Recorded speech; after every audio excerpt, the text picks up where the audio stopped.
dans d'autres vidéos, dans d'autres audios, qui pourront paraître quand je serai déjà peut-être assassiné.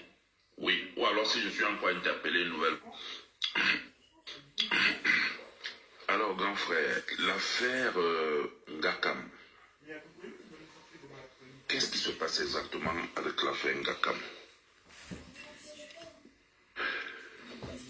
J'étais à la maison un jour et Alain Ekassi, je ne connaissais pas Alain Ekassi quand j'ai été interpellé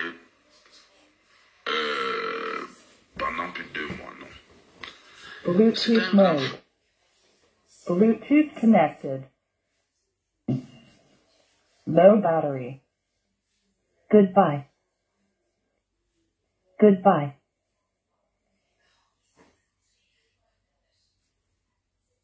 L'enseignement qu'Alain Ekassi me donnait, à l'époque, le service central du lieutenant-colonel Bialo cherchait déjà à me créer des problèmes pour complicité avec les trafiquants de drogue. Oui.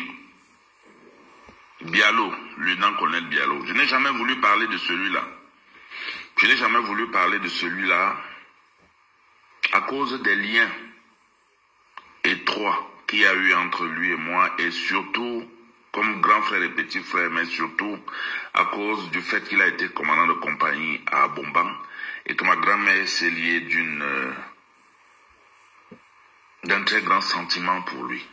Un sentiment de mère, un sentiment de grand-mère. Mais ce monsieur a commencé bien avant. Et je me souviens un jour, j'avais fait un voice à ce monsieur. Et j'avais demandé à l'époque, dans ce voice, que si le CED pouvait me recevoir moi et Bialo, j'aurais pu parler à Bialo en présence du CED, monsieur le CED. Et après avoir parlé avec le CED devant Bialo, la seule chose qui devait rester à ce monsieur, c'était de virer celui-là. Oui, je me souviens bien. Mais bon, ce n'est pas ça qui les intéresse. Non, non, non, non, non, non, non. Et j'avais estimé que le service central n'était pas compétent pour vouloir m'accuser des délits que eux-mêmes, ils sont spéciaux et champions. Oui, je parle bien des liens avec les trafiquants de drogue.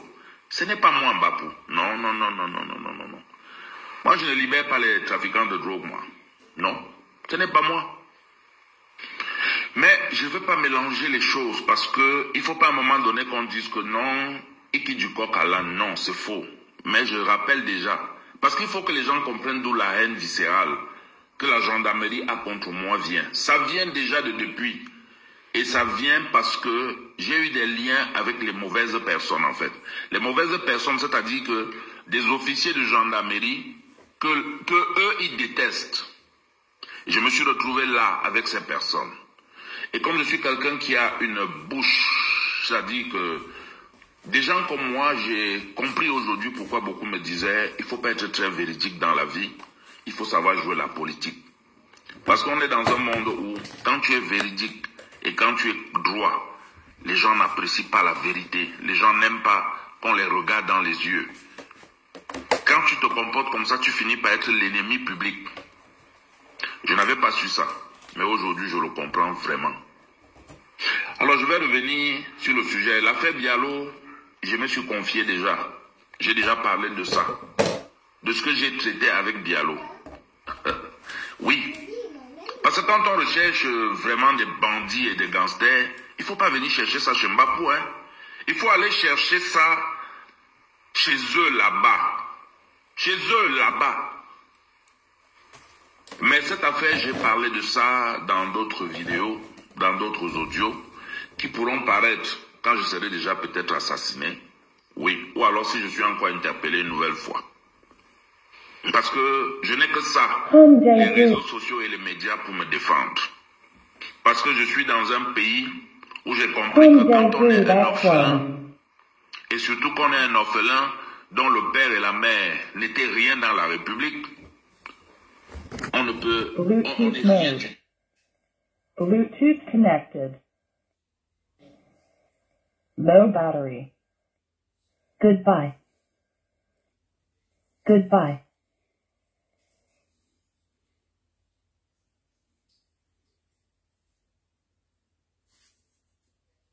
D'une certaine famille.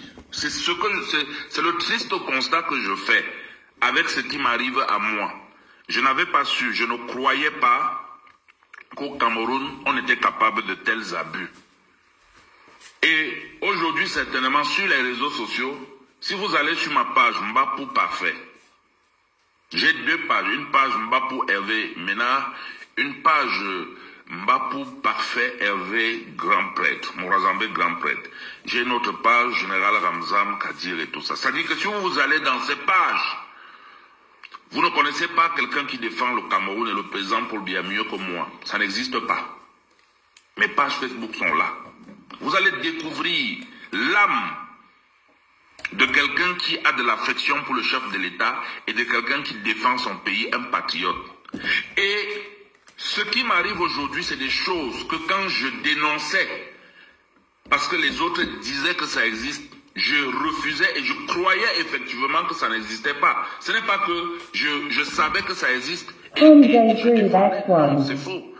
Je défendais parce que je savais que les gens faisaient une exagération pour des récupérations politiques. Oui, c'est tout. Bluetooth connected. Low battery. Goodbye. Goodbye. Et j'indexais beaucoup plus un groupuscule connu pour ces méthodes kafkaïennes en politique. Et donc, il a fallu que je sois depuis 5 mois victime, traqué comme une bête sauvage, ma famille et moi, sans répit, sans repos. C'est-à-dire qu'il n'y a pas un procès équitable. Je croyais qu'il y avait la justice au Cameroun. Je disais souvent que le Cameroun n'est pas l'enfer. Le Cameroun n'est pas le paradis, pardon. Mais ce n'est pas non plus l'enfer que ceux qui sont dans la diaspora partout et au Cameroun et les politiques et tout veulent décrire. Non.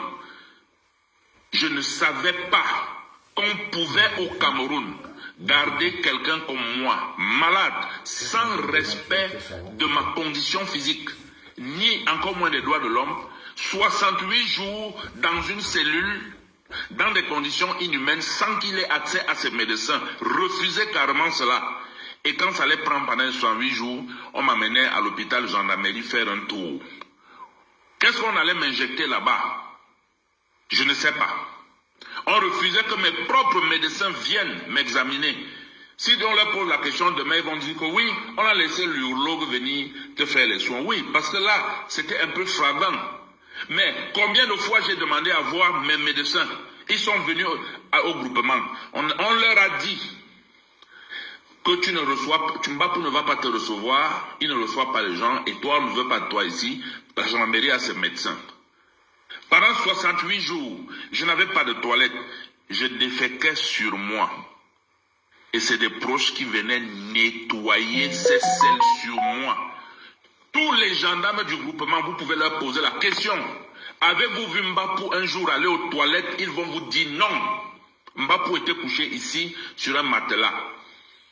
Un matelas qu'on tournait, qu'on retournait à tout moment. Parce qu'on nettoyait. Parce qu'on nettoyait les selles. Est-ce que ces gens peuvent vous dire, s'ils m'ont vu me laver un jour, ils vont vous dire non, Mbapou utilisait un gant pour se nettoyer le visage et la brosse à dents. Pendant 68 jours, je ne me suis pas lavé. Pendant 68 jours, j'ai fait les selles sur moi. Quand j'avais un peu de force, je pouvais les faire dans un plastique. Toujours est-il que ce sont les miens. Le groupe, je dis bien tous les gendarmes du groupement, même ceux qui sont de mauvaise foi, même ceux qui sont de bonne foi, ils savent que ce que je dis est vrai. Je ne pouvais jamais imaginer que ça existait au Cameroun. Cette torture physique, morale, où pendant les 68 jours, j'ai fait 30 jours de cellule dans un endroit infect, où je me suis infecté à plusieurs reprises. Plusieurs gendarmes peuvent témoigner qu'ils ont vu du pus couler de ma sonde. Bluetooth connected. Low battery. Goodbye. Goodbye. On a grondé un gendarme parce qu'il venait me donner les médicaments un jour. Je me souviens. Et on me plaçait toujours dans des cellules où il y avait les caméras de surveillance. Et qu'est-ce que le lieutenant-colonel Ndongo avait à me surveiller d'aussi près? Ce sont des questions, un jour, il faudrait des réponses. J'ai porté plainte contre le lieutenant-colonel Ndongo chez le directeur de la justice militaire qui, d'après mes informations, n'est pas favorable à un procès équitable pour moi. Il faut que je dise la vérité aux Camerounais. Il n'est pas question pour moi d'accuser les gens. La preuve, depuis que j'ai déposé ma plainte contre le lieutenant-colonel Ndongo, elle n'a pas prospéré. Copie chez le commissaire du gouvernement. Copie chez le ministre de la Défense, au ministère de la Défense, dans le cabinet du ministre de la Défense. Copie à la division de la sécurité militaire. Comment est-ce que quelqu'un peut porter plainte pour torture, sévices corporels, traitement dégradant? Rien n'est fait. Dans mon état de santé, est-ce que j'ai besoin de faire un dessin pour dire aux gens que je suis malade? Ça fait quand même 20 ans que je suis malade dans ce pays au Cameroun. Tout le monde sait, tout le monde me voit. Je n'arrive pas à comprendre quelle est cette haine viscérale que le lieutenant-colonel Ndongo du groupement a vis-à-vis de moi.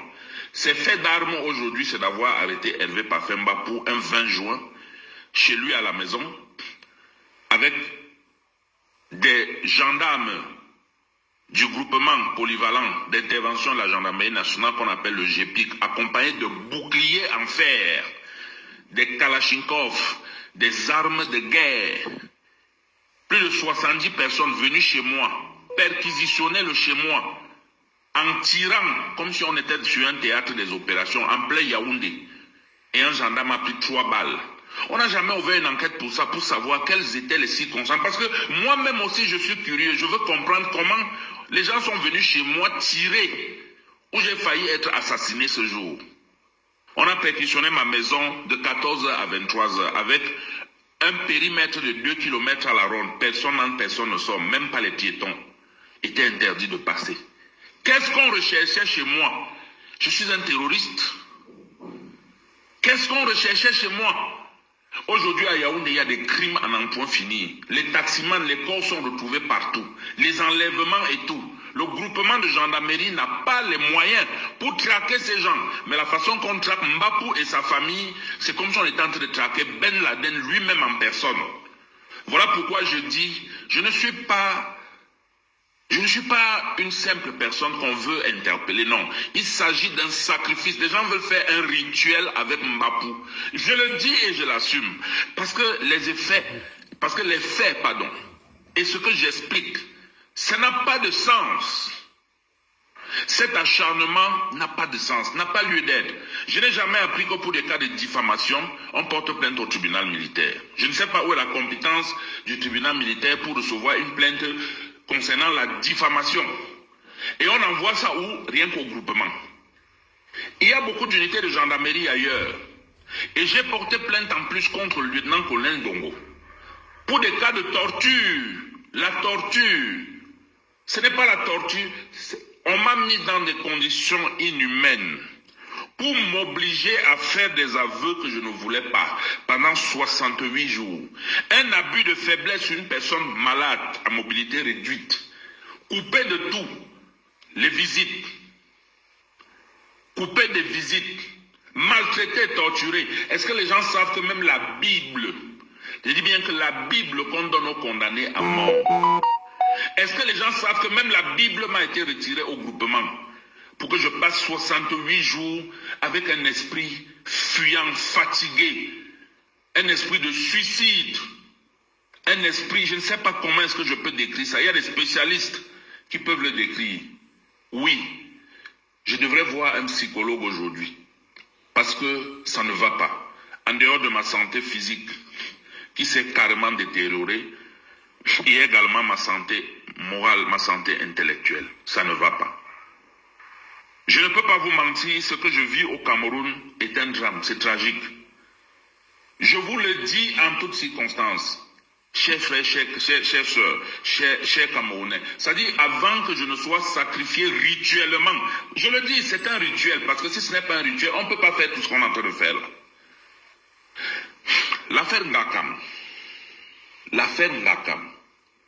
Je suis chez moi à la maison, pour le plaisir de vos téléspectateurs, chers grands frères. Je vais encore expliquer très rapidement l'affaire Ngakam. Je suis à la maison. Je reçois la visite d'Alain Ekassi. Alain Ekassi que j'ai entendu plusieurs fois et les circonstances dans lesquelles j'entendais parler de lui, je n'étais pas disponible à le recevoir. Mais par la force des choses, je reçois Alain Ekassi chez moi. Et comme j'ai dit, les premières informations qu'Alain Ekassi me donne, c'était le complot que le service central, sous le commandement du lieutenant-colonel Diallo Dieudonné, préparait et faisait contre moi. Ben, Diallo, oui, ce gars. Bon, j'ai parlé de Diallo ailleurs, je l'ai dit. Les gens auront l'opportunité de savoir et de comprendre. Étant mort ou étant vivant, je parlerai, ça c'est clair. J'en ai déjà fait la preuve, donc je n'ai pas besoin de faire la répétition. Et quand nous sommes en train d'échanger concernant les affaires pour lesquelles il est venu me voir, et quand il me fait savoir qu'il y a un homme d'affaires qui est directeur groupe ressources d'Afriland First Bank et chargé de la comptabilité qu'on appelle Jean Ngakam, qui est un homme extrêmement dangereux. Et quand il m'explique effectivement, tel que l'édito de Sismondi Balé Bichoka explique qu'en fait, il s'agissait des affaires liées au nozo, trafic d'armes et beaucoup d'autres choses assez graves. Des choses qui sont pas à négliger. Des choses qu'on peut considérer comme étant une atteinte à la sûreté de l'État. Et donc, ce monsieur a commencé à payer des hauts responsables de la gendarmerie, de l'armée, à la présidence, aussi bien à la présidence que dans d'autres services, dans d'autres unités, y compris les magistrats et autres. Des montants énormes à couper le souffle. Et donc je me pose la question, mais pourquoi donc un tel monsieur peut être aussi libre? Est-ce que les gens aiment encore ce pays? Comment des gens peuvent aller à ce point? On peut aimer l'argent à ce niveau? Et il me dit, ce n'est pas tout. Ton père, le contre-amiral Fouda aussi, son nom, ce monsieur utilise ça. Des gens utilisent le nom du contre-amiral Fouda et des gens prennent de l'argent à ce monsieur au nom du contre-amiral Fouda. Les gens prennent l'argent à ce monsieur au nom de la première dame du Cameroun. Les gens prennent de l'argent à ce monsieur au nom du couple présidentiel. On fait croire à ce monsieur qu'effectivement, ce que tu fais, le chef de l'État est au courant, la première dame est au courant et tout, alors que c'est faux. Ça, c'est Kassi qui me le dit. Ça dit que, à cause de certaines choses qu'on a découvert, que le monsieur veut absolument enterrer, un groupe de personnes, de hauts responsables aussi, ils se sont mis autour, ces gens se sont mis autour de M. Jean Ngakam pour lui prendre énormément de l'argent en utilisant même les noms de toutes les personnalités, y compris même le secrétaire général à la présidence de la République, le ministre de la Défense et autres. C'est-à-dire, il m'explique très bien le stratagème. C'est-à-dire que ces gens-là ne connaissent pas forcément Jean Ngakam. C'est-à-dire que je parle du président de la République, je parle de la première dame, je parle du ministre de la Défense, je parle du secrétaire général président de la République. Mais il y a des individus qui prennent des centaines de millions à M. Jean Ngakam et qui fait des gros investissements, pensant qu'il fait cela au nom de ses personnalités, y compris le contre-amiral Fouda. C'est le volet qui m'intéresse le plus, parce que je peux directement avoir accès au contre-amiral Fouda. J'explique le problème au contre-amiral Fouda, devant Alain Ekassi qui est vivant. Le contre-amiral Fouda me dit qu'il me rappelle. Je lui fais une explication par message, parce que c'est quelqu'un à qui j'ai beaucoup écrit souvent, parce qu'il aime plus les comptes rendus par écrit. Il me rappelle séance tenante devant Alain Ekassi. Je mets le haut-parleur. Il me dit qu'il ne connaît pas ce monsieur. Mais il est quand même surpris parce que... Bluetooth connected. Goodbye. Goodbye. Que je lui indique qui est la source, parce que j'avais clairement indiqué que la source était Alain Kassi. Il pense qu'il va faire quelque chose. Il me demande de demander au lieutenant-colonel Aïssi, qui était commandant du groupement à l'époque au GGT, du Fungi, de faire venir M. Jean Gakam dans son bureau et dès qu'il avait Jean Gakam, de lui téléphoner et de donner le téléphone à Jean Gakam parce qu'il ne connaît pas ce monsieur. Il faut que Gakam lui explique les qui viennent avec et son nom et les noms du SGPR et les noms du chef de l'État, et les noms de tout le monde. Et je vous dis, ce ne sont pas des enfants qui sont autour de Jean Gakam. Non. Et cette affaire Jean Gakam, tant qu'il n'y aura pas de morts, cette affaire ne va pas s'arrêter comme ça. Parce que il y a tellement... Je dis bien aussi bien les officiers supérieurs de la garde, de la direction de la sécurité présidentielle. Aussi bien des officiers retraités de la garde présidentielle. Bluetooth connected. Dit que, y compris des officiers supérieurs de gendarmerie qui sont en fonction en ce moment, c'est une affaire extrêmement grave. Je dis bien extrêmement grave. Je rends compte, c'est mon devoir de rendre compte, je rends compte et je regrette tout ce que j'ai fait pour rendre compte, pour informer et tout dans ce pays, je regrette. Je regrette, je ne peux plus refaire ça aujourd'hui, demain. Même si on me dit aujourd'hui qu'on va brûler le Cameroun demain, je ne dirai plus jamais à quelqu'un un jour. Parce que ça ne m'intéresse pas. Ce n'est pas moi qui réponds du Cameroun. Le Cameroun ne m'a rien donné, le Cameroun n'a rien fait pour moi. Non. Les gens pour qui le Cameroun a tout fait ont les bras croisés. Je ne peux plus jamais, je regrette. Je regrette si Dieu me prête la vie, que je vive encore, je ne m'intéresserai plus jamais à ce qui peut arriver au Cameroun un jour. Ça, ce n'est pas mon problème. Low battery. Goodbye. Goodbye. On a retourné ça contre moi, alors que c'est le haut commandement de la gendarmerie qui a décidé de laisser des faussaires entrer au Cameroun pour faire des choses au Cameroun contre le président de la République, contre les élections présidentielles. Oui, c'est la vérité que les Camerounais ne savent pas. Et donc aujourd'hui, si j'étais resté dans mon coin, m'occuper de ma famille, faire mes choses doucement, je n'aurais jamais ces problèmes. Si je n'avais pas connu certaines personnes, je n'aurais jamais eu ces problèmes. Si je n'avais pas développé un patriotisme pour le président de la République, pour mon Cameroun, pour le pays, je n'aurais jamais connu ces problèmes. Oui, je peux le dire aujourd'hui haut et fort, et je regrette lamentablement. Je regrette totalement. Si un homme pouvait remonter le temps, croyez-moi, j'aurais remonté le temps pour ne jamais avoir affaire à quelque chose dans ce système. J'aurais remonté le temps. Et donc, le lieutenant-colonel a ici, pour revenir sur l'affaire Gakam, quand je lui dis, voilà ce que le contre-amiral Fouda demande.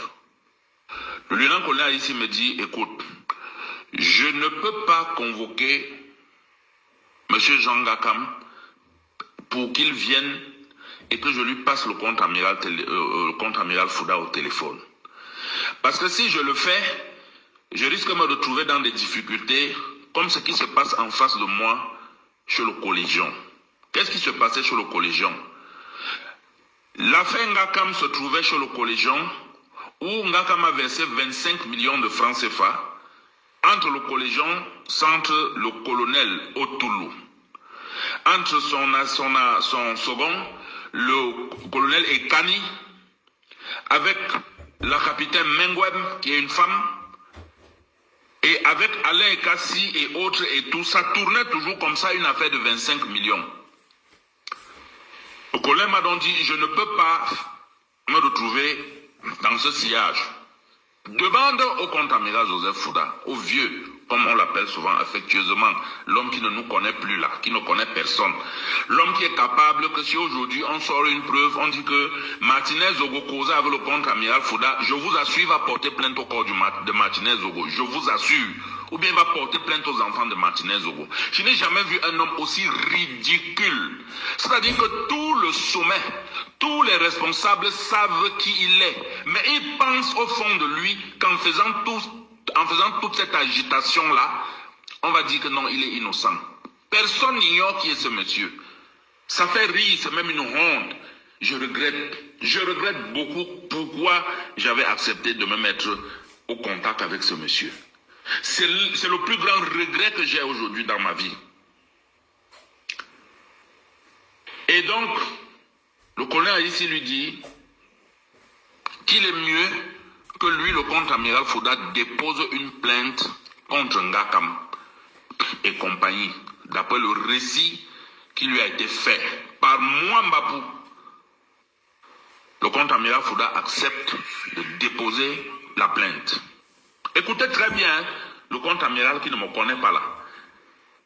Il accepte, d'après ce que je lui demande, de déposer une plainte au groupement. Le contre-amiral Fouda que je ne connais pas. Quelques jours plus tard, il me redemande, il m'interroge encore sur l'affaire, parce qu'il faut qu'il sache ce qu'il doit écrire. Il me demande de lui faire une mouture. Je lui fais encore une mouture écrite, parce que le contre-amiral Fouda, dans un de ses téléphones, celui avec lequel on échangeait le plus, il avait des messages éphémères. Je fais donc une mouture. Bluetooth connected. Low battery. Goodbye. Goodbye. Lui et le contre-amiral Fouda discutent depuis des années. Parce que le colonel ici ne connaît pas le contre-amiral aujourd'hui, non. C'est depuis qu'il est capitaine. Et la personne qui les a mis en contact, c'est Mwambapou, toujours. Et le contre-amiral dit au colonel ici qu'il va envoyer le major Awono récupérer la plainte. C'est-à-dire qu'il doit tirer.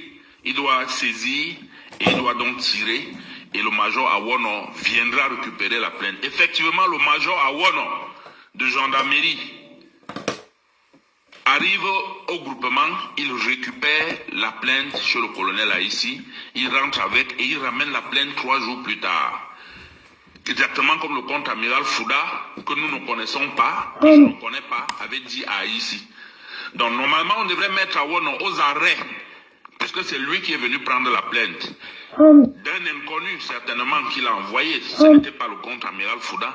Est-ce que vous voyez un peu l'incongruité? Est-ce que vous voyez ce que le groupement de gendarmerie, les enquêteurs n'ont pas pu démontrer?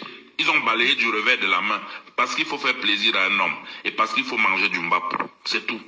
Et maintenant, derrière cette affaire, il faut régler des comptes avec des gens comme ici, où il faut régler des comptes avec lui. Oui, il faut régler. Bluetooth connected. Goodbye. Goodbye. Des comptes avec lui. Il faut régler des comptes avec le colonel Bankui. Oui, sous prétexte que mon affaire. C'est ça. Il y a l'affaire dans l'affaire. Il y a beaucoup de choses que les gens ne comprennent pas. Et le contre-amiral dépose donc ainsi une plainte en bonne et due forme, signée de lui. Et dans cette plainte, le contre-amiral Fouda dit qu'il a reçu une information sur les réseaux sociaux, ce qui est d'abord faux, puisqu'il ne veut pas donner mon nom comme étant l'informateur, parce qu'il a toujours une dernière carte. En cas de problème, c'est Mbapou que je vais sacrifier. Je vais toujours dire que je ne le connais pas. Donc, évidemment, je ne peux pas dire qu'il est ma source. Oui, il me reconnaît seulement quand il faut prendre des centaines de millions aux gens. Quand je joue l'interface, là, je suis Mbapou. Mais quand il y a un problème, non, je ne connais pas Mbapou. Et donc, la plainte est déposée. Le contre-amiral Fouda règle directement le problème avec le colonel Haïssi. Je suis de temps en temps informé au passage, quand le colonel Haïssi veut bien me donner, ou bien quand le contre-amiral pose une question, ou alors quand je lui demande, papa, est-ce que la procédure évolue, il me rend compte. Monsieur Ngakam arrive au groupement, il y a une interdiction de sortie du territoire et tout, je ne suis pas au courant. Il arrive au groupement, il se fait auditionner et tout le reste et tout, jusqu'à ce que le contre-amiral Fouda demande au colonel Haïssi, au lieutenant-colonel Haïssi de surseoir à cette procédure. Le colonel Haïssi essaie de faire sortir monsieur le maire de Bibéi, Martin Savom, qui est aujourd'hui incarcéré dans la fameuse affaire Martinez-Ogo, à la prison principale, que je connais personnellement bien, avant d'être en prison et après être en prison aussi. Et le Martin Savom, dont le nom était dans la plainte, refuse de venir au groupement et le contre-amiral et le colonel Haïssi essaie de vouloir obtenir du commissaire du gouvernement un mandat d'extradition pour qu'il y ait une confrontation entre M. Savo-Mengakam. C'est donc à ce moment que notre cher contre-amiral Fouda décide de surseoir la procédure. Quand il surseoit la procédure, le colonel ici va venir me voir pour m'expliquer que, en effet, c'est une enquête qui est très importante. Et ce n'est pas le moment d'arrêter, c'est plutôt le moment d'aller de l'avant. Il faut qu'il y ait cette confrontation entre Martin Savon et M. Jean Ngakam. Sur la base de cette confrontation, il y a beaucoup de choses qui vont sortir. Et là, l'enquête va véritablement commencer. On va comprendre exactement qu'est-ce qui se passe, pourquoi M. Ngakam paye autant d'argent aux gens. Et pourquoi les noms des personnalités sont cités. Les noms des personnalités qui ne savent même pas ce qui se passe, mais dont des centaines de millions de projets et autres sortent en leur nom. Je lui dis, je vais en parler avec le vieux. Quand j'en parle avec le contre-amiral Fouda, il me dit non, il faut arrêter la procédure. Ngakam est une victime. Voilà ce que le contre-amiral me dit. Ngakam est une victime. Bon, je suis quand même surpris parce que le colonel Aïs, le lieutenant-colonel Aïs n'est pas de cet avis. Moi-même, je ne suis pas de cet avis parce que j'ai écouté quand même. C'est moi qui ai écouté Alain Kassi. Vous voyez? Et c'est moi qui ai rendu compte au contre-amiral. Mais pour lui, Ngakam est une victime. Je laisse tranquille. En réalité, l'idée me vient en tête que, mais est-ce que le type-là ne fait pas ça parce que lui aussi, il va prendre de l'argent en Ngakam? Mais cette idée je ne pense pas à ça longtemps parce que je connais quand même l'homme. Mais bon, je dis non, pas forcément. Il ne peut pas se mêler quand même de ces choses. Et le lieutenant-colonel ici est vivant. Le lieutenant-colonel ici vient me voir un jour à la maison. Il me dit, gars, comme le contre-amiral Fouda a demandé de laisser tomber la plainte, de surseoir à ça, il ne faut pas que Jean Ngakam le fasse tomber dans son piège. Parce que comme il donne de l'argent à tout le monde, puisque même à moi-même, il m'a demandé mon numéro de téléphone, il a demandé que je prenne son numéro de téléphone, j'ai refusé, il voulait que je vienne le voir au bureau. J'ai quand même la preuve que ce monsieur est prêt à donner de l'argent à tout le monde. Il faut dire aux vieux de ne pas prendre l'argent de ce monsieur. Surtout. Parce que non seulement ça va se savoir, tous les gendarmes vont connaître ça. Et le monsieur est très bavard. Ou alors, s'il décide même qu'il veut prendre l'argent chez monsieur Ngakam, puisqu'il est libre de toutes les manières, il ne faut pas que ce soit quelqu'un d'entre nous, c'est-à-dire toi, moi, quelqu'un d'entre nous, qui se charge de faire cette commission. Je veux que tu dises ça au contre-amiral Joseph Fouda.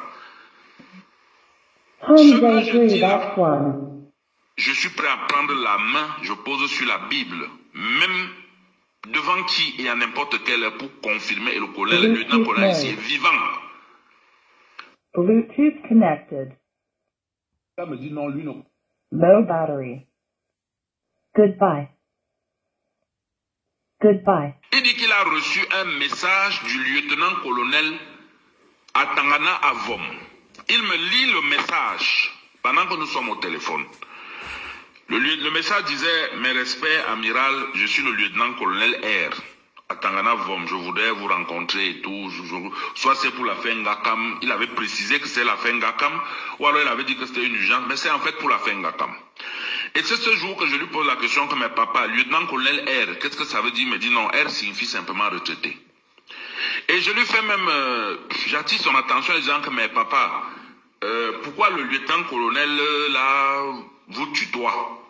Parce qu'il avait tutoyé en fait l'amiral, mes respects amiral, je suis le lieutenant-colonel R à Tanganavom, je voudrais te rencontrer, tout bon. Je lui pose la question, il me dit non, il est proche de Motoro Gabriel, l'ancien commandant des forces spéciales, le colonel Motoro, qui est lui un ami fidèle, un ami intime du contre-amiral Fouda.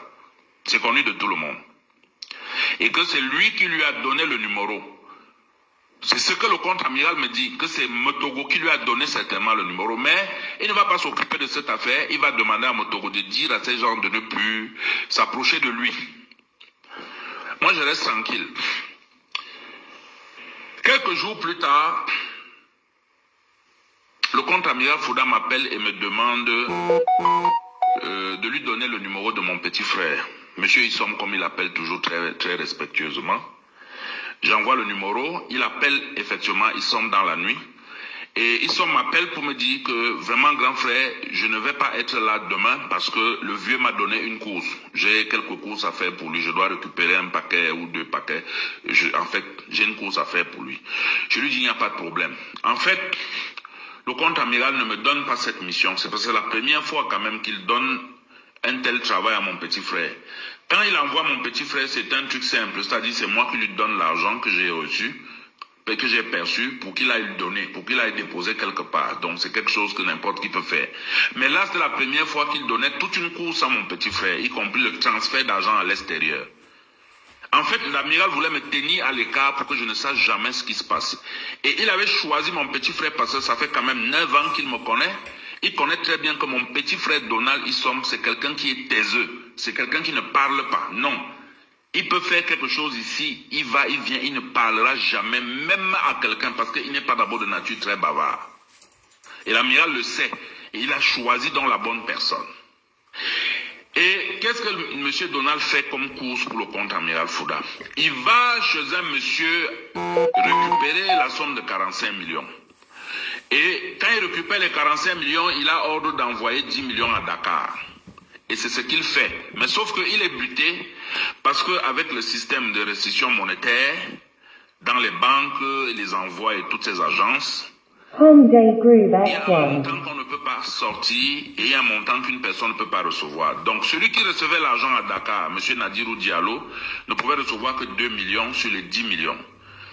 Et Donald avait pris sur lui de prendre des gars à Biemassi, dans mon ancien quartier, des gars qui nous connaissent, qui nous respectent, pour que chacun vienne s'aligner et envoyer un million. Donc il était pratiquement avec 7 ou 8 personnes. 7 personnes plus lui, 8 personnes. Sauf que Nadirou Diallo, lui, ne peut pas recevoir. Et donc, le contre-amiral commence à mettre une pression à M. Issom Donald pour que cet argent, les 10 millions, tous les 10 millions partent. Je n'aurais jamais été au courant. Ça, je précise d'abord. C'est là que Issom m'appelle. Il est peut-être 14 heures par là. Il me dit vraiment grand, je suis en train de faire une course pour le vieux, mais tu sais que moi, je ne connais pas trop le vieux. Bon, il s'est mis... Bluetooth connected. Low battery. Goodbye. Goodbye. Je lui dis, ok, laisse-moi, j'arrive. J'appelle mon ami, il vient me conduire, parce que d'habitude, c'est Issom qui me conduit, c'est mon frère. Je sors avec lui. Et je vais donc, j'arrive à Tinga, devant un hôtel là, et c'est là où on fait les envois. J'appelle un gars qui vient me trouver, qui fait dans les dépôts d'argent. Ça veut dire que vous lui donnez l'argent ici au Cameroun. Peu importe le montant, peu importe la ville ou le pays où la personne doit recevoir l'argent, la personne reçoit aussi là-bas en liquide. Je dis bien peu importe le pays. Je lui dis voilà, il faut que tu m'expédies ces 8 millions à Dakar. Il me dit ok, nous allons expédier 7 millions parce que par million il faut payer 85 000 francs. Donc je dépose les 8 millions. Et le gars en question, c'est qui? C'est Djibril, mon ami, mon camarade, mon ami d'enfance avec qui nous avons grandi à Abomba. Il fait le dépôt et M. Nadirou Diallo, quelqu'un le contacte là-bas et lui remet l'argent. Il me fait le reçu, j'envoie au contre-amiral, je lui fais le compte rendu. Il est très émerveillé, il est très content, il dit waouh. Donc, si ces méthodes sont vraiment réelles, telles qu'il est en train de voir, ces envois, ça veut dire que on va le faire pratiquement chaque semaine. Parce qu'il a beaucoup de sous qui doivent sortir du Cameroun. Je reprends ces mots. Mais qu'avec les restrictions bancaires et tout, c'est un peu gênant. Parce que même quand il faut faire les transactions bancaires, ça laisse des traces et tous les impôts. Mais là, cette façon de faire, il me félicite. Il me demande donc de rentrer avec les 35 millions restants. Et que je devais faire l'opération le lendemain. Le lendemain d'ailleurs, mon ami Djibril va expédier encore à Dakar 9 millions, plus 1, plus 2 et tout. Donc il va expédier au total 12 millions. Sur la base de la confiance qu'il a. Mais je veux vous rappeler que jusqu'à aujourd'hui, le contre-amiral Fouda n'a jamais payé cet argent. Djibril est vivant. Il était même d'ailleurs lui-même à Dakar pour voir Nadirou Diallo à qui il avait envoyé ces 12 millions. Nadirou l'a amené chez So Almami à Dakar. So lui a dit que non, l'amiral dit déjà avoir remis cet argent en bas, pour ce qui est faux, parce que Djibril est resté avec moi de ce jour jusqu'au jour de mon arrestation. Il a bien vu que je n'ai jamais reçu cet argent en retour. C'est des détails qu'il faut savoir pour connaître un peu la psychologie de l'homme, du psychopathe que les gens sont en train de vénérer ici dehors. Je suis obligé de parler comme ça parce que je n'ai que ma bouche pour me défendre aujourd'hui et les médias. Je n'ai personne qui peut se lever et dire non, arrêtez cette injustice. La machine est mise en branle contre moi. Il faut que je sois tué, peu importe. Mais je veux quand même que le monde sache pourquoi je suis mort. Le Nankolin Ndongo n'a jamais voulu convoquer Djibril pour l'auditionner parce que la vérité, ce n'est pas ça qui l'intéressait. Non. Et c'est comme ça que je me souviens qu'il m'avait tellement mis la pression pour ça parce que Djibril à un moment n'était plus disponible. Et dans ce milieu, je ne connais pas deux personnes en dehors de Djibril. Donc j'étais gêné. Je me souviens même le dimanche, j'ai dû demander au président de la FECAFOO, Samuel Eto'o, et connaissant son entre-gens au niveau de l'Afrique, s'il pouvait m'aider à faire en sorte que quelqu'un à Dakar récupère de l'argent, 35 millions, pour remettre à quelqu'un là-bas, de la part du contre-amiral Fouda, bien entendu, et que moi je dépose ça ici. Malheureusement, c'était un dimanche, nous nous sommes retrouvés devant l'ambassade de Turquie à Bastos, et il a appelé, mais on lui a dit que ce n'était pas possible, il fallait le faire le lendemain. Je me rappelle même le lendemain, Samuel Eto'o m'a envoyé les numéros de quelqu'un qui pouvait faire cette opération ici, parce que Djibril n'était toujours pas disponible le lundi matin, et la personne me demandait 110 000 par million. Je me suis dit, mais non, comment? Djibril lui fait ça moins, pourquoi lui prend à 110 000? J'ai refusé. Et c'est ce lundi matin que je sors avec Donald Issom. La même personne qui lui a donné le premier montant demande qu'il aille le retrouver chez lui à Messama Ndongo pour prendre encore 65 millions. Je ne suis toujours au courant de rien. Je ne sais pas de qui il s'agit. Je jure devant Dieu. On arrive à Messama Ndongo. Donald descend, il entre dans une maison, il gare le véhicule, il descend, il entre à sa gauche. Et quand il est à l'intérieur, je lève les yeux pour bien regarder l'environnement. Parce qu'en fait, je me posais quand même la question que, mais qu'est-ce que mon petit frère vient chercher dans des endroits comme ça? Sur qui le contre-amiral peut bien envoyer mon petit frère? Parce que je connais l'homme. Et moi, je ne veux pas mêler ma famille à ce genre d'affaires. Donald est là pour me conduire. Parce que c'est mon petit frère, j'ai confiance en lui. Là où je ne peux pas marcher, je peux lui dire, prends-moi ça. Sans lui donner des détails. Parce que généralement, Donald ne connaît pas ce que je fais. Il connaît ce que je fais quand c'est quelque chose comme un marché public qu'on me donne, qu'il faut réaliser ou quelque chose comme ça. Donc, je ne veux pas que ma famille soit mêlée à ces choses. Donc, je commence à regarder la maison. Je ne suis pas très content. Je dis, mais pourquoi ce monsieur préfère envoyer mon petit frère? Mon petit frère, lui, n'a pas l'intelligence de la mafia, de ce monde. Et connaissant bien qui il est, je ne veux surtout pas que mon petit frère soit lié à lui. Quand je regarde bien la maison, je dis, mais est-ce que ça, ce n'est pas la maison telle que fait dans le descriptif d'Alain Ekassi? Je prends mon téléphone pour me rassurer, j'appelle Alain Ekassi, il est vivant. Je lui demande, monsieur Ekassi, est-ce que ce n'est pas... voilà, je suis de passage à Messama Ndongo. Je suis passé devant une maison là, bon, j'ai cru que c'est la maison de type d'Afriland là, mais je ne suis pas sûr. Il me dit non, la maison est comment? Et je lui dis bon, je suis déjà même passé, c'est un peu derrière moi. Il dit non, la maison est comme ça, comme ça, comme ça. Je dis ok, non, je suis passé, ce n'est pas cette maison, je raccroche. Je mets les mains sur la tête, je dis oh Seigneur Dieu. Donc effectivement, l'amiral est en train d'envoyer mon petit frère chez Jean Gakam. J'ai envie de l'appeler sur place pour lui dire que papa, je ne suis pas content.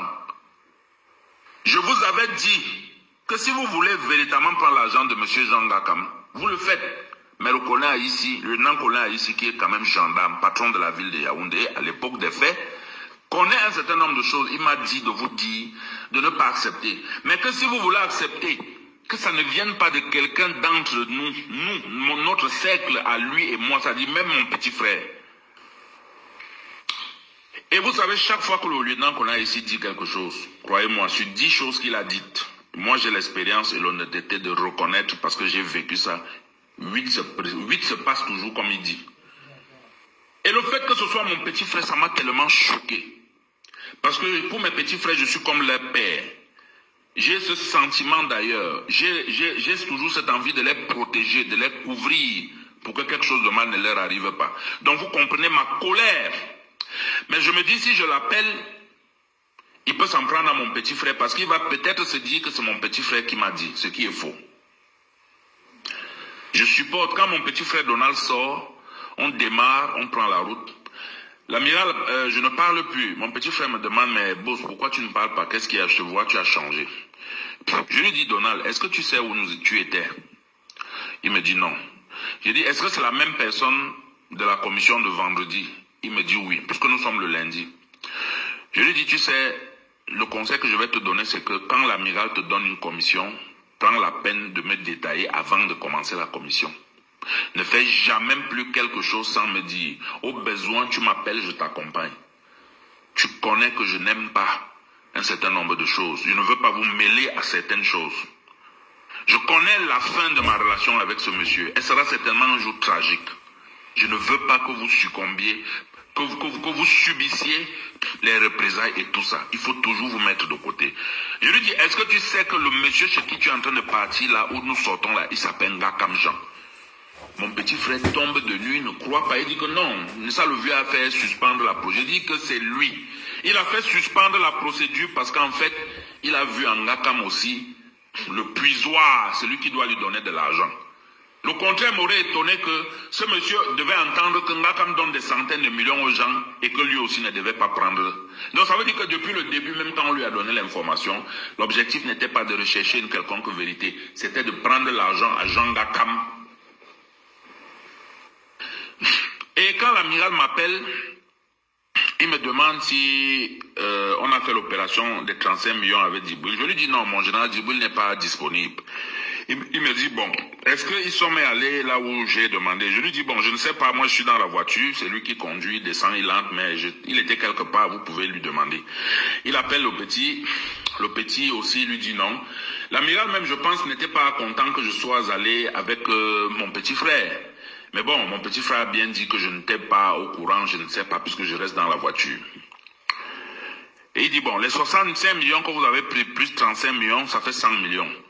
Il envoie un message à mon petit frère, un numéro de compte, où il faut aller déposer cet argent à Freeland First Bank. Et il précise qu'il faut déposer la somme de 98 450 000 francs. Effectivement, c'est ce qui est fait. On va à Freeland First Bank, on dépose la somme. En fait, mon petit frère descend, il va à Freeland, il dépose la somme de 98 450 000 francs dans un compte. Le nom d'un Malien, le numéro du compte et tout. Mais sauf que quand il envoie le message à mon petit frère me renvoie le compte. En fait, il me renvoie ça. Naturellement, il me renvoie ça. Moi, je garde. Moi, je garde parce que je sais qu'avec ce monsieur, un jour, les problèmes vont sortir. Il n'est pas honnête. Il ne sait pas assumer. Il n'a pas la carrure d'un homme d'État. Il n'est pas un homme d'État. Parce que s'il était un homme d'État, il éviterait que son nom se retrouve traîné dans la boue, dans certains scandales. Mais lui n'a pas peur. Pour descendre dans la boue, il descend directement. Comme on dit au quartier, clair, il est direct. Il ne tourne pas. Donc, moi je garde. Et puis, il y a 1 650 000 qui reste. Le contre-amiral Fouda demande que je vois comment je peux donner quelque chose à Donald et les petits qu'on a déplacés le vendredi pour faire la première opération, où chacun devait envoyer 1 million et 2 millions pour certains à Nadir Diallo à Dakar. Et c'est ce que je fais effectivement. On appelle ces petits, on leur donne, et puis je donne à Donald. Et puis Donald va me déposer à la maison et il rentre. L'affaire est terminée, je n'ai rien dit. Mais je suis rongé de l'intérieur. Je dis, mais ce monsieur ne va jamais changer dans sa vie. Et je commence à me renforcer à l'idée de quitter ce monsieur, de chercher comment faire pour quitter ce milieu, pour ne plus... Parce que je sentais ça venir. Quelques jours plus tard, le même Alain Kassi revient me voir. Il me dit, l'affaire est dehors. Je lui dis quoi? Il me dit non, le contre-amiral Fouda a pris l'argent à Ngakam, 170 millions. On dit aussi que Ngakam a donné 100 millions à Belinga Serlin, le commissaire du gouvernement. C'est Kassi qui parle, hein. Je tiens à le rappeler parce que moi je ne suis pas un bavard. Il y a des choses que je ne dis jamais. Même si je sais que c'est vrai, quand je n'ai pas la preuve, je n'avance pas ça. Il dit oui, il y a aussi le procureur Thiam à qui Ngakam a donné 100 millions pour l'interdiction de sortie du territoire pour lever ça, l'affaire de l'amiral Fouda. Il y a aussi, il me donne le nom d'un magistrat à la justice militaire là-bas, à la justice civile quoi, au ministère de la justice et tout. Il parle. Ceux qui connaissent Alain Kassi savent un peu de quoi je parle. Il parle, je l'écoute. Je sais qu'il dit la vérité, du moins en ce qui concerne le contre-amiral Fouda, parce que je suis témoin, mais je ne lui dis pas que ce que tu dis est vrai. Mais il me dit à chaque fois que je te dis que c'est vrai, je te dis que c'est vrai. Je parle avec Alain Kassi et puis nous prenons congé l'un de l'autre. Il part, moi je reste. Je prends mon téléphone. Je fais un compte rendu au contre-amiral Fouda pour lui dire, voici l'affaire Ngakam qui se retrouve dehors. Et votre nom est toujours en train de ressortir, je lui rends compte. Comme à son habitude, il m'appelle, il dit que jamais il ne connaît pas Ngakam et tout le reste. C'est là où je suis resté comme ça. Je dis, ouais, Seigneur Dieu. Comment est-ce que des gens comme ça ont pu occuper un certain niveau de responsabilité au Cameroun? Il dit qu'il ne connaît pas Jean Ngakam, alors que moi je sais qu'il a envoyé mon petit frère chez Jean Ngakam. Bon, il dit, il va, comme ça se passe comme ça, lui va porter plainte. Encore, il avait demandé de surseoir à la procédure, mais il va faire une relance de la plainte, de la première plainte, encore. Je l'écoute, et puis bap. Le lieutenant qu'on a ici n'est plus à Yaoundé, il a été affecté comme commandant en second à la Légion de gendarmerie du Sud à Ebolova. Donc, Haïti est parti avec les traces de la première plainte, selon ce que le contre-amiral Fouda lui-même avait demandé. Parce que c'était une affaire personnelle qui le concernait, il a demandé de surseoir et de mettre ça de côté. Donc on ne pouvait pas laisser pour que quelqu'un d'autre vienne continuer. Aussi simple, la logique est tellement, on n'a même pas besoin de bac plus combien pour comprendre ça. Et c'est comme ça donc que le lieutenant-colonel ici qui est en contact avec l'amiral commence à rédiger ensemble une deuxième plainte, dont la relance contre Ngakam et compagnie. Et c'est dans cette deuxième relance que mon nom apparaît donc, où le contre-amiral Fouda me cite comme étant quelqu'un qui dit le connaître et que mon nom ressort dans cette affaire de prise d'argent chez Ngakam. Et il précise encore qu'il a reçu cette information sur la base des réseaux sociaux. Je mets quiconque au défi. Monsieur le ministre de la Défense, Betty Assomo. Monsieur le secrétaire d'État à la gendarmerie, monsieur Galaxy Toga, je sais que vous ne me portez pas à cœur, mais demandez quand même qu'on vienne vous donner la plainte là. Vous allez lire, c'est écrit, que c'est sur les réseaux sociaux qu'il a reçu cette information. Mais comment quelqu'un peut recevoir une information sur les réseaux sociaux sans élément de preuve? Ça veut dire qu'il a lu, il vous dit que j'ai lu ça comme ça, j'ai reçu ça comme ça. Il ne donne même pas d'abord le support de la preuve sur laquelle il s'appuie pour déposer une plainte aussi sérieuse. Il dit qu'il a appris sur la base des réseaux sociaux. Voici ce que l'amiral, le colonel ici, le lieutenant colonel ici qui rédige la deuxième plainte et qui ne m'a pas appelé pour me dire que gars, la deuxième plainte là, comme tu vois là, le vieux a mis ton nom dedans. Ces méthodes là, ils ne changent pas. J'avais bien dit que cette affaire Ngakam va finir par vous rattraper. Oui. Et c'est donc comme ça, sur la base de cette deuxième plainte, que je suis convoqué au groupement. Je crois que la suite, vous connaissez la suite. La suite, c'est que il ne me connaît pas. J'ai fait 68 jours au groupement, j'ai essayé de le protéger et tout. Il savait que j'étais en contact avec les miens. Mais non, ce monsieur, cela dit, je ne peux pas vous donner. Je vous assure que même un psychopathe est peut-être mieux comme qualificatif. C'est-à-dire que il te tue. Il veut que tu meurs. Pendant qu'il te tue, il ne veut pas que tu te défendes, mais il garde le contact avec les personnes qui sont proches de toi. C'est-à-dire que c'est comme quelqu'un qui veut se réjouir du mal qu'il est en train de te faire gratuitement. Il mange l'argent de quelqu'un, mais il veut que c'est toi qui payes ça. C'est comme ça que j'ai passé 68 jours au groupement. La suite, grand frère, tout le monde sait ce qui s'est passé. J'ai fait des interviews à Jeune Afrique. Oui. Et Patrice Nouma, Rémi Ngono et autres ont relayé abondamment cette affaire. Donc, je voulais juste te donner ici l'affaire Ngakam en question. Voilà un peu l'affaire Ngakam avec le contre-amiral Fouda. Et voilà comment je me retrouve dans cette affaire qui va tuer ma vie. Parce que ma vie est foutue. Les 10 dernières années de ma vie sont foutues. Les gens ne peuvent pas imaginer les pertes. La réputation que les médias ont collée sur moi. Dans le complot. C'était une action complotiste contre moi. Les acteurs sont connus. Et aujourd'hui, l'affaire n'est pas terminée.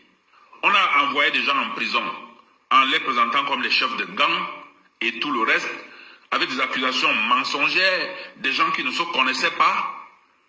Et nous avons été libérés. Mais comme absolument il faut que Mbapou paye parce qu'il a décidé. Le contre-amiral Fouda veut faire un sacrifice rituel avec le nom de Mbapou. Apparemment, pour qu'il ait quelque chose, pour qu'il brille encore, il faut qu'il verse mon sang. En même temps, il faut qu'il me fasse taire.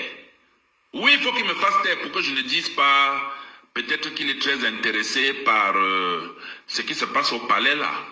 Il ne veut peut-être pas que je dise qu'il est très intéressé par une quelconque transition. Je le dis donc aujourd'hui. Aujourd'hui, le mercredi 6 novembre, je le dis, 2024, il est 12h23. Je suis dans la ville de Yaoundé. Oui, parce qu'il en a parlé plusieurs fois. Oui. Ouais. C'est-à-dire, en dehors de faire le sacrifice contre Mbapou, voilà ce que l'amiral veut faire contre Mbapou encore. Et ce qui me surprend, c'est que tout le monde regarde. Tout le monde sait que c'est vrai. J'ai envoyé un message vocal à monsieur le délégué général à la Sûreté nationale via le commissaire Meva Vincent de Paul, qui a été l'enquêteur d'une enquête instruite par le chef de l'État à la police en 2020 entre le contre-amiral Fouda et moi. Je lui ai envoyé un voice pour qu'il fasse écouter ça au délégué, pour demander au délégué que papa, en tant que patriarche et en tant que patron de la police, comment est-ce que vous voyez faire quelque chose comme ça? Il n'y a personne qui peut se lever pour dire à ce monsieur d'arrêter. J'ai fait quoi? Ce monsieur veut absolument m'assassiner et les gens regardent. Les gens regardent, personne ne dit rien.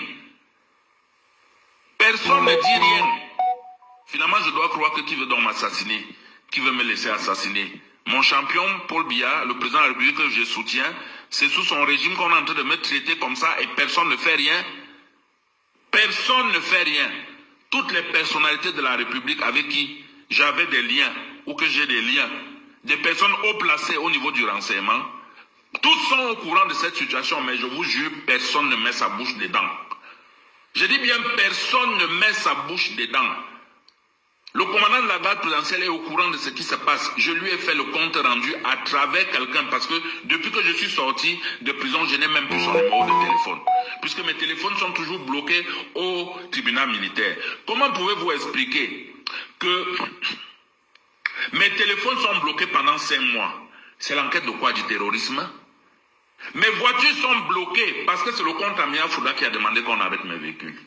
Oui. Mes véhicules sont bloqués au tribunal militaire. Je suis libre, mais mes effets sont bloqués. J'ai une interdiction de sortie du territoire, mais mes effets sont bloqués. Quel est le lien entre la voiture et moi? Ok, vous avez voulu démontrer que peut-être l'argent que j'ai acheté les voitures vient d'une action criminelle. Vous avez des grands bandits de drogue ici qu'on arrête chaque jour, mais on ne saisit pas leurs biens. Vous avez compris ça? Et puis c'est un colonel de gendarmerie, fut-il Ndongo, avec toute la protection qu'il a, le parapluie, qui doit saisir mes véhicules? Non. Qui doit saisir? Est-ce que j'ai signé un procès verbal? Est-ce que j'ai signé un procès verbal de saisie? Jamais de la vie. Est-ce que quand ils sont venus perquisitionner le chômage, c'était légal? Est-ce que j'ai signé un procès verbal? Non, je n'ai pas signé de procès verbal. Mes téléphones qu'ils ont pris, aujourd'hui des choses confidentielles qu'il y avait dans mes téléphones se retrouvent dehors. C'est ça la loi, c'est ça la justice. Et comment est-ce que demain, je dois dire qu'il y a la justice au Cameroun? Sans verser dans la colère, Je veux qu'on me dise comment est-ce qu'avec ce que j'ai vécu, je dois dire qu'il y a la justice au Cameroun. Je dois dire que les gens sont protégés au Cameroun. Je dois dire que les... Non. Je ne veux pas sortir le mot fatal. Mais ce qui me concerne, si je ne suis pas mort, je ne veux plus me mêler de quelque chose qui concerne ce pays, cette république, je ne veux plus. Non, je ne peux plus. S'il faut vivre ma vie calmement, chercher de quoi manger, soigner les miens et tout, parce que je suis le pilier d'une famille, d'une très grande famille. Vous ne pouvez pas imaginer le nombre de personnes, des dizaines de personnes qui sont complètement au sol aujourd'hui. Les enfants ne vont pas à l'école, pas seulement les miens, de mes proches et de tout le monde. Parce que je suis tombé. Ma grand-mère est malade aujourd'hui, gravement malade. J'ai peur chaque jour que si on m'appelle qu'elle est morte aujourd'hui, je fais comment? Toutes mes activités sont plombées, scellées.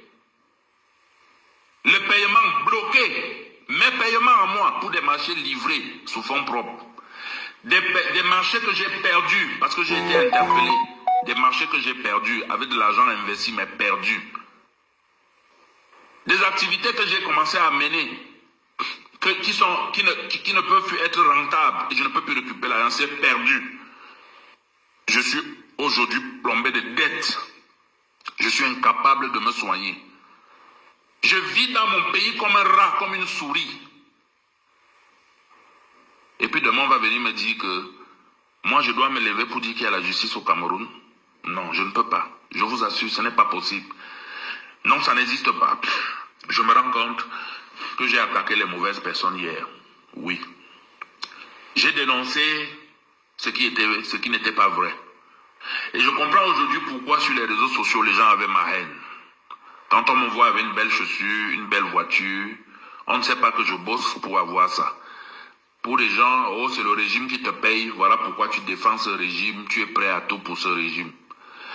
Je ne comprenais pas pourquoi on me disait ça. Je me disais toujours que c'est la haine, la jalousie et tout. Mais aujourd'hui, avec du recul, je me rends compte que moi, ce que je vis, des gens vivent ça 1000 fois plus. Les gens vivent ça tous les jours au Cameroun, à tous les niveaux. Les gens qui sont contre le régime. Et pourquoi eux, quand ils vont me voir défendre ça, ils ne vont pas dire que... Parce que si moi aujourd'hui, ce que j'ai vécu, je parle à quelqu'un et la personne me dit non, laisse, tu sais qu'au Cameroun, ce n'est pas comme ça et tout. Je vais demander à la personne là que, mais tu es sûr que tu es un être normal ou tu es un extraterrestre? Oui. Voilà ce que je vis au Cameroun. Tous les responsables des services de renseignement, des forces de défense et de sécurité connaissent ce problème. Mais vous allez entendre toujours que Mbapou est mort. C'est quand Mbapou va mourir que vous allez voir certains hypocrites se lever, des médecins après la mort. Mais je signale qu'aujourd'hui, tous ceux que je connais, qui étaient proches de moi, qui sont haut placés, qui connaissent cette affaire, personne ne lève le doigt. Personne, je vous le dis, personne. Aujourd'hui, ils sont tous d'accord que je meurs, parce que Mbapou est le problème. Parce que si je meurs, l'affaire est finie, et ils vont se retrouver ensemble, ils vont continuer leur vie. Mais il y a un Dieu en haut, c'est tout ce que je peux dire aujourd'hui. J'ai la mémoire fatiguée, je parle tellement, je crie, j'ai peur qu'on ne m'assassine. Oui, je ne sais pas trop où je suis. Je suis malade, j'ai été empoisonné, il faut que je le rappelle, parce que si les gens voient mes pieds, ce qui est juste que j'ai envoyé les photos des pieds là, quelque part, ça va se retrouver dehors un jour sur les réseaux sociaux. Les gens vont comprendre que je suis dans une situation extrêmement difficile. Je vous assure, si je n'avais pas une foi en Dieu, je saurais que ma vie est finie totalement. Mais bon, comme j'ai foi en Dieu, en Jéhovah, je continue de penser que il peut faire quelque chose et qu'il va faire quelque chose. D'ailleurs, s'il m'a sorti d'abord de prison, alors que les gens me demandaient, me souhaitaient de prendre 15 ans, 20 ans, 30 ans, parce que personne ne croyait à mon récit, surtout que j'avais été présenté dans les médias nationaux, internationaux, comme étant un bandit qui demande pardon au contre-amiral Fouda, ce qui est faux parce qu'ils ont coupé mon interview, ils n'ont pas présenté l'interview telle que j'avais expliqué. C'est vrai que j'ai toujours voulu le protéger dans cette interview, mais je n'avais pas dit ça comme ça. Je n'avais jamais dit que je suis allé escroquer les gens parce que quelqu'un d'autre qui se faisait passer pour le compte. Je n'ai jamais dit ça comme ça, non. Donc, je vais m'arrêter là. Je suis épuisé. J'ai même l'impression à chaque fois que mon cœur peut lâcher. Oui, j'ai cette impression. J'ai la nette impression comme ça. Mais ce n'est pas possible. Il ne faut pas que les gens profitent pour venir m'assassiner et dire que non, il avait dit un jour que son cœur peut lâcher. Non, ils peuvent trouver où je suis. Je suis handicapé, je suis à mobilité réduite, je ne marche pas. Oui, tout le monde sait. J'avais déjà dit que si je marchais, c'est que moi-même j'ai tué ce monsieur de mes mains. Je le dis encore aujourd'hui.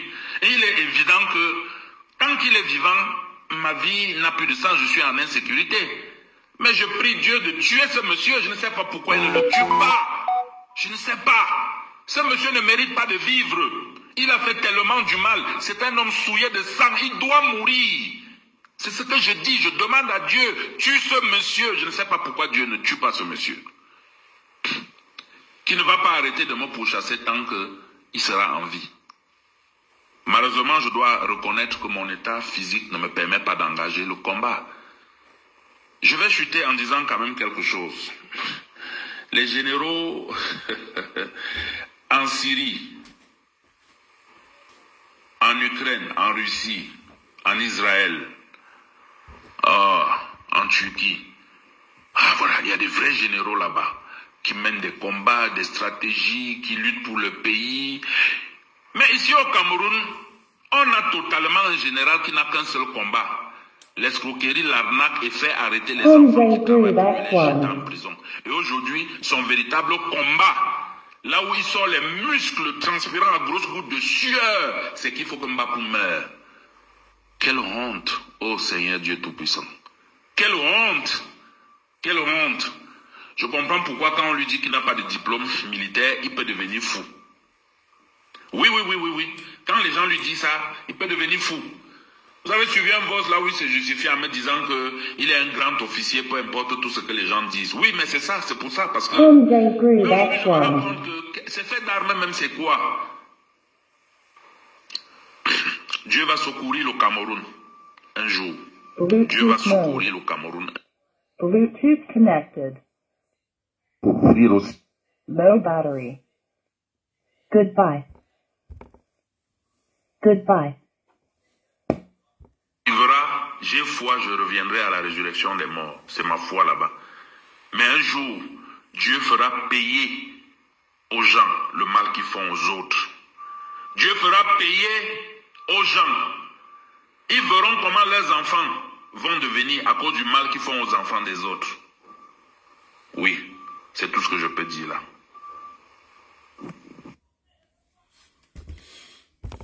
Voilà.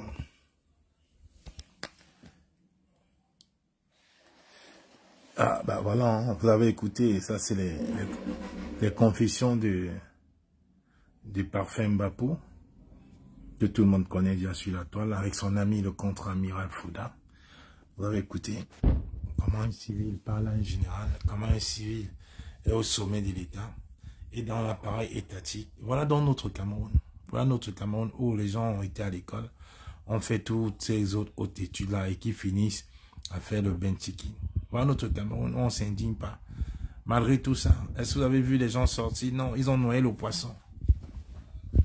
Ils ont noyé le poisson. On ne parle plus de la fin Mbapou, c'est terminé. Hein?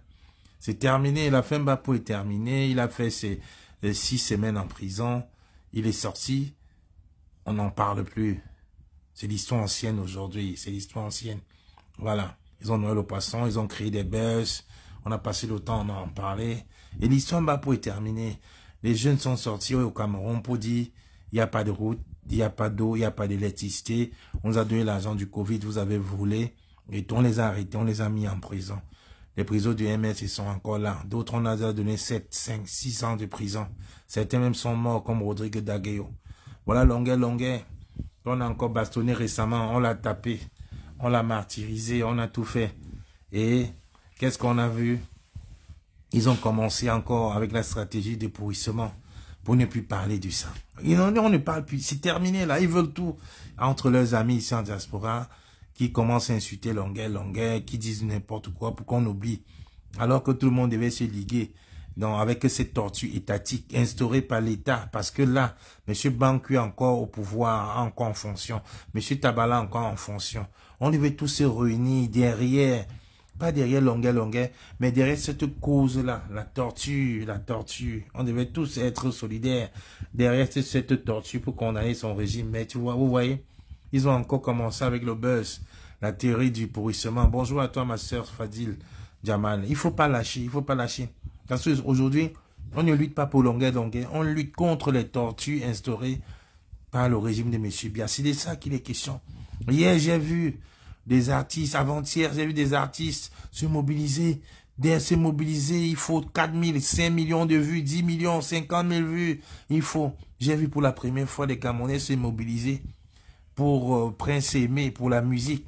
Est-ce que les Camerounais, là, n'auraient pas le temps de se mobiliser pour longueur, pour la torture subie par un de leurs? Est-ce que les Camerounais, là, ne pourraient pas se mobiliser comme ils ont fait, là, pour dire non à ce régime, comme les Nigérians font?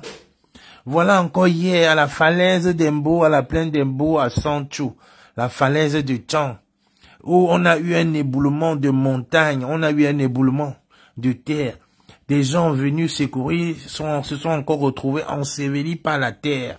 La route est coupée depuis hier à Sancho, avec des morts et des morts par dizaines. On nous a dit qu'il y a 2 cas pratiquement ensevelis. Un chauffeur de tracteur venu dépanner, ensevelis. Des personnes qui étaient à côté pour filmer, ensevelis. Donc on a au moins une 60aine de morts à la falaise d'Embo, à la plaine d'Embo, entre Sancho et Tchang. Vous avez vu les artistes se mobiliser pour parler de ça? Non, ça les intéresse pas. J'ai vu Wilfried Ekanga écrit quelque chose de magnifique.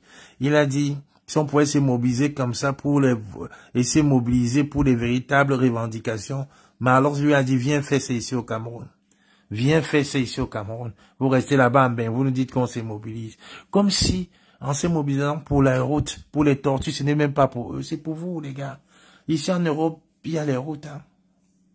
Il y a les routes, et quand il y a une inondation, il y a la solidarité de l'État. D'abord, l'État met les moyens en route, quitte à mettre l'armée. On met l'armée, on met les routes, on met les pompiers, les civils. Regardez en Espagne ce qui s'est passé. L'État a mis les moyens. Le prince espagnol et le roi et la reine d'Espagne, ils sont venus, ils ont eu un peu de retard. Vous avez vu comment la population les a accueillis. La population à Madrid les a chassés. Poursuivis, chassés, ils sont obligés de se justifier que non, ils auraient pu prendre des mesures plus tôt, d'être. C'est comme ça un État. Regardez à Sancho là. Vous avez vu quel militaire, vous avez vu quel pompier. C'est là où les militaires devaient tous descendre. Le génie civil, les ingénieurs sont où? Non. Quand on va parler, on va dire venez faire ça ici au Cameroun. Venez faire ça ici au Cameroun. C'est de ça qu'il est question, les gars. La France a envoyé en Espagne. La Belgique, le Luxembourg, l'Angleterre ont envoyé leurs collègues pour cette catastrophe au Cameroun. Et quand ils envoient, c'est pas que les Espagnols ne sont pas là. La population est là. Les militaires sont là. Les pompiers sont là. Voilà la plaine d'Embo, là. Ce n'est pas le premier accident. C'est peut-être le 4e ou le 5e cette année. Avec eu des dizaines et des dizaines de morts. On a vu, avant c'était un wash, pareil. Des dizaines et dizaines de morts. On va voir une tribaliste sur la toile du nom de Pati Eba. Venez dire que oh, ça ne nous regarde pas. Quand vous les Bamileke, qu'est-ce qu'elle a même écrit? Voilà. Les Bamileke ont récemment fêté la supposée mort de Nomgui, dont je me fiche royalement de leur mort de Tchang. Oa, Kati Eba. Elle vit en Suisse. Mais écoutez ce que une Camerounaise peut dire. Donc je m'en fiche royalement de leur mort de Tchang. Oa, Pati Eba. Elle vit en Suisse. Elle a fui son pays. Mais elle a besoin du Cameroun pour venir en Suisse. Pour avoir un semblant de sécurité. De l'emploi. Sécurité morale. Voilà, elle dit, elle s'en fiche royalement, les Bamileke. Comme c'est les Bamileke, je m'en fiche. Voilà les Camerounais. Vous vivez dans un pays étranger et vous détestez vos frères du Cameroun. Si les Suisses vous chassent, vous devez faire comment? C'est ça le problème en réalité. Vous voyez? Voilà. Voilà la plaine d'Embo aujourd'hui. Voilà la plaine. Je ne connais personne de ma famille qui a été dans cette plaine-là aujourd'hui. Mais ça fait mal au cœur. Ça fait mal de voir ça. Trop de catastrophes. Cette fin de règne de M. Biya entraîne beaucoup de morts. Ils font trop de sacrifices. Hein? Non, il ne faut pas dire que Patty va être arrêtée. Il faut aller signaler sa page. C'est elle, la dernière fois, qui disait qu'il fallait qu'on brûle tous les foyers des Bamileke dans la région du centre, du sud et de l'est. Allez signaler sa page. Faites des missives. Il y a un frère qui est parti de France la dernière fois pour aller voir son employeur carrément. Il a même fait un dépôt de plainte. Parce que ce n'est pas normal. Elle vit en Genève là-bas, elle est en Suisse là-bas avec ma soeur Fadil. Ouais. Non, ce n'est pas possible. Même quand on fait l'effort de nous dire que nous sommes tous des Camerounais, il y a toujours des... Merci Jeanne Juste, merci. Il faut signaler sa page. C'est pas normal, c'est pour ça que j'ai mis sa page. C'est pas normal. Cette fille est d'un tribalisme hors pair. C'est comme ça que ça a commencé avec nos frères anglophones. C'est comme ça que ça a commencé. À un moment, ils se sont fâchés. On leur disait de marcher dans la boue. Marcher dans la boue. Marcher dans la boue. On arrêtait les petites filles. On dit, vous allez marcher. On arrête les professeurs. On les tabasse, professeurs d'université. C'était ça. Voilà comment ça a commencé chez nos frères anglophones. Attendez, je vais vous montrer. Je vais vous montrer. Voilà. Voilà comment ça a commencé. Ça avait commencé comme ça. Voilà. Vous voyez? Voilà. Voilà comment ça avait commencé. Oh, shut up, shut up.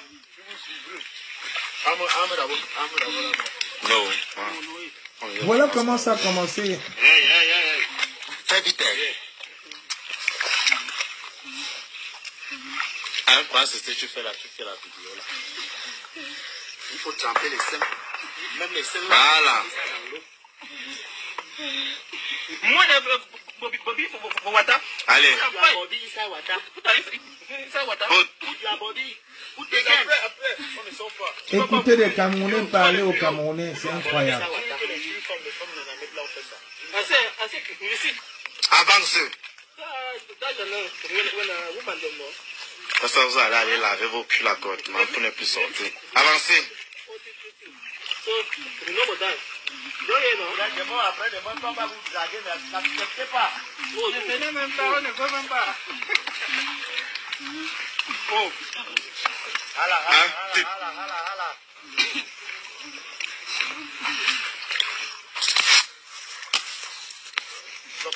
Voilà comment ça a commencé.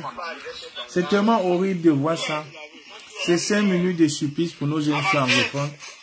C'est des étudiantes en plus. Voilà comment ça a commencé. Et c'est ce travail que des personnes comme Patty et Ba sont en train de s'aimer. C'était des étudiantes, Brigitte Bumba. C'était des étudiantes. On est déjà sortis de l'école, les tabasser, jeter en brousse, mettre dans la boue pour dire il faut. Vous voyez?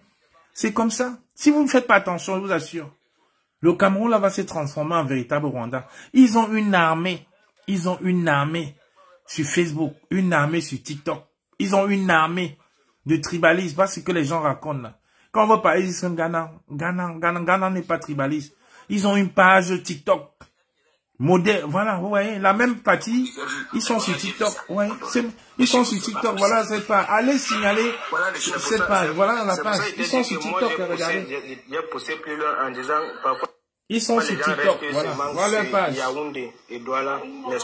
Modeme 77, Mode United 77, elle est là dans le panel, la Katim Eba.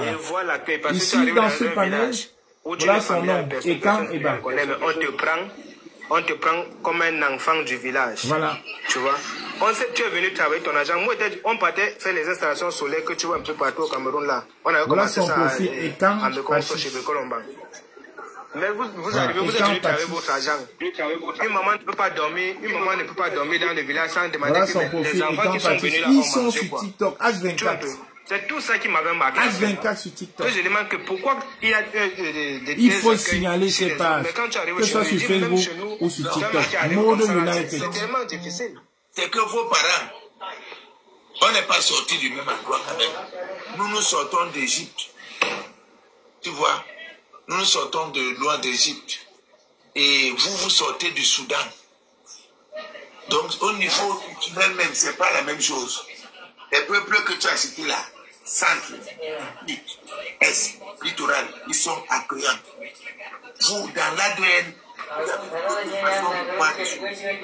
c'est des choses, ça s'apprend, vous pouvez. Vous pouvez apprendre ça comme toi, tu as vécu dans les zones là. Tu peux cultiver ça en toi. Ça reste. Mais les autres là qui ont vécu dans des montagnes, là-bas, ceux-là qui appellent souvent des porés là, des porcs là, qui ont vécu en brousse là, pour qu'ils changent. Parce que le ventre de la mer, c'était la porcherie. Il est sorti, il a encore vécu dans la porcherie. Pour qu'ils changent, c'est un peu compliqué. Bon, c'est pour ça que quand nous parlons ici, c'est pour qu'ils essaient de cultiver un peu de bonnes choses qui sortent du sud, du centre, du sud, est et du nord. Mais ils ne comprennent pas. Ils montent ici là pour venir m'engueuler. C'est pour ça que je ne leur donne pas du cadeau. Quand ils montent ici, me trouvent, je suis comme ça, là, je ne leur donne pas du cadeau. Parce que dans la tête, ils n'ont rien. C'est normal. C'est normal parce que... Ça fait mal, ça fait... Comme on dit sur ce bazar, la tête de Bifaka. Il n'y a rien à l'intérieur, mais ils montent sur le panel pour se rivaliser à moi. Ils veulent discuter pour moi quand on parle. Ce que je dis là, est-ce que c'est faux, la flèche? Quand on dit, c'est pour ça que j'ai dit tout à l'heure, c'est pour ça que j'ai dit tout à l'heure que si on acclame quelqu'un quand il fait mal, on aussi le dit quand il fait mal. C'est désolant. Il faut juste supprimer, signaler leur page. Parce que vous voyez, c'est ce régime de M. Biala aujourd'hui qui fait, je ne sais pas quoi qu'il fait là. Je ne sais pas ce qu'il fait là. Vraiment, je ne sais pas. Voilà les morts de temps. Voilà les morts psychologiques, les morts mentaux. Le voilà. Voilà ce Cameroun. Paul Biya a vraiment détruit ce Cameroun. Voilà cette jeunesse-là. Vous voyez dans ce panel de ce Mode United, la plupart c'est les gars qui ont pris le désert, qui ont bravé la mer, le désert, qui ont nagé, qui sont arrivés ici. Maintenant, ils ont trouvé qu'ils sont meilleurs que les Bamileke. H24, ils font 5 lives sur TikTok par jour. Que leur sujet, c'est Bamileke. Vous avez entendu? Les Bamileke, c'est des porcs. Les porcs, les porcs, les porcs. Vraiment, je souhaite beaucoup de courage aux familles endeuillées du côté de la falaise de Sancho. Je vous souhaite beaucoup de courage. Je vous souhaite beaucoup de courage. Vraiment, sincère condoléances à toutes les personnes endeuillées. En espérant que ce pays-là va changer. Parce que vraiment, des morts par dizaines. Des morts par dizaines. On en a un peu que cure.